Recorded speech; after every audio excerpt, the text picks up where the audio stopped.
Coach Dan, bakit hindi umu-overtake yung nun na motor? Eh, pwede naman siyang sumingit dyan. May fine yan pagka nag-change lane. So parang Kotse rin sila. Parang kotse din sila. Kung pagtigil ng sa unahan nila, tigil sila. Hindi sila pwedeng gumanon sa harapan para mauna dun sa unang arangkada. Hindi pwede. Ang init. Hindi gaya sa atin, lahat ng motor nasa harap. Ayun na nga. Diba? Ibig sabihin, napaka-ano pala dito. Ito yung napaka-disiplinado. Tsaka yung space na to, hindi pwedeng, yan, tulad yung tabi sa kanan, hindi pwedeng simingit ang motor sa gitna na yan. Ay, hindi rin pwede siyang gumanon kasi bakante naman eh. Hindi. Ito pa. Fine. Bakit dito sa Dubai, Coach Dan, wala man lang mga traffic enforcer na latag na nakikita natin gaya na sa Pilipinas? Kasi dito sa Dubai, ayun yung gamit nila, ayun, tinan mo yun, yung poste na yun. Ayun, yung tirik na poste. Anong poste na yan? Camera yan. Para saan yung camera? Eh, di magkaka-fine ka pag nag-violation ka. Ayun naman, nakita ko naman yung talabat, tingnan mo. Ang luwag-luwag, ba't ayaw yung mabante? Tulad no, meron din doon, meron din dito. Ba't ayaw mabante doon, no? Kasi minsan yung mga sakay ng kotse, mga mga officer, naka-disguise sila na private. So, sinusulat lang yung plate number nila. Tapos, fine na. Fine, Oo, atik yun. Bawal yun dito. So, talagang yung mga motorista dito, kahit mga two wheels, talagang may disiplina. Kaya nga.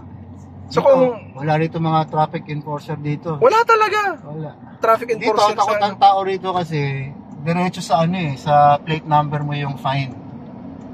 So wala nang argumento. Wala nang areglo. Wala nang areglo. At saka yung fine dito hindi biro, napakamahal. Ilang araw mo pagtatrabahuan yan. O example sa beating the red light, magkano? Ay, 2,000 yata yun. Dirhams.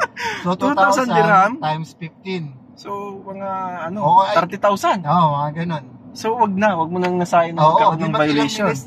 Antay ka na lang ng ilang minuto. Kasi naman magbayad ka ng 30. So, ngayon, Pinas kasi may in-cap na tinatawag. Yung mga camera sa lahat ng kalsada. Ngayon, nakalatag yun sa EDSA. Okay. Kung ikaw bilang, parang ganito, yung sistema. Kung bakit wala tayong nakikita ng mga enforcer. Kasi nga, may camera na. May ganun na pala. Ngayon, ang nagiging problema dito, yung mga kababayan na hindi sila pabor. Kasi easy daw, easy money, walang kalaban-laban, parang ganon. Hindi Tama. Ano mo doon? Ibig sabihin, pagka nag-ayos ka sa pag sinunod mo yung road rules, wala kang fine. Ba't ka doon unfair yun? Tama yun. So, pabor ka doon? Pabor ako doon.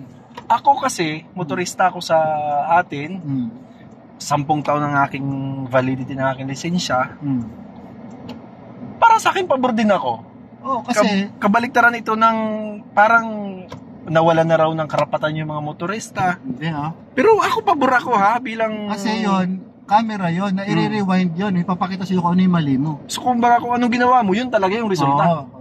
Wala nang are-areglo. Wala na. Fine na yun dapat talaga. Para maging matino mga tao. Ayun, para maging matino. Ako pabor ako dyan. Pabor din ako doon. Kumbaga, wala na yung mga harurot, overspeeding. Siguro may mga mangilan-ngilan, makakalusot. Hindi naman talaga It's fine. Diretso talaga. Kasi plate number, may nasampulan ng isang araw. Talaga? May nasampulan. Tapos, yung mga motorista, nag-ano sila ng kanilang hinanaing. Wala man lang daw silang due process, wala man. Hindi, pero dapat binabalita rin yun sa TV na, sige, meron na tayong meron na! Yun pala. May official na ganitong oras, ganitong petsa, mag-i-effect yung tinatawag na na camera on the road.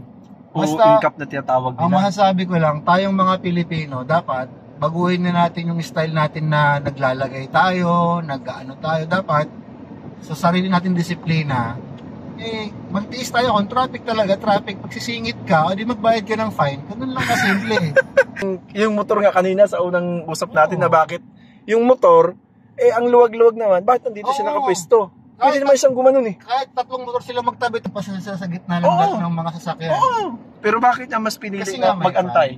Kasi dito, bago ka makakuha ng lisensya, tinuturo yan, na bawal kayong sumingit. Tulad nun, diba? Tulad niya, maluwag, pwede na tayo mabante. Kaya lang may fine. Isang motor doon kanina, may dumiretso, sumingit siya sa mga kotse. Pag wala makakakita, o di okay. Pero kung meron, o di bayad ka ng fine. Yung mga hindi sumisingit, yung mga taong nagka-fine na. Ayaw, imagine mo naman, yung beating red light, example ng beating red light, 2,000, di 30,000. Hindi, tsaka kahit sumingit ka, hindi ko lang alam, siguro baka 600 yan o 1,000 yung sumingit ka. O ilang araw nilang bubunuin sa kalsada yon. Isang araw na yan, mga yan, ilang oras nagmumotor yan para lang sa magkano lang. For example, 100 dirham sila per day. Kaya mas gustuhin nilang nila na sumunod. Oo. Mga kababayan ko na nandiyan po sa bansang Pilipinas, sa bansang Maharlika. Pabor po ako sa INCAP na yan. Kasi yan na yung example na kaya natin sumunod eh. Kung wala kang violation, wala kang fine. Kung wala kang fine, di ayos ang pera mo. Hanggang sa muli po. Ayan, yan ngayon ang tip ni Coach Dan. Ingat See po, you in my next vlog. Subscribe.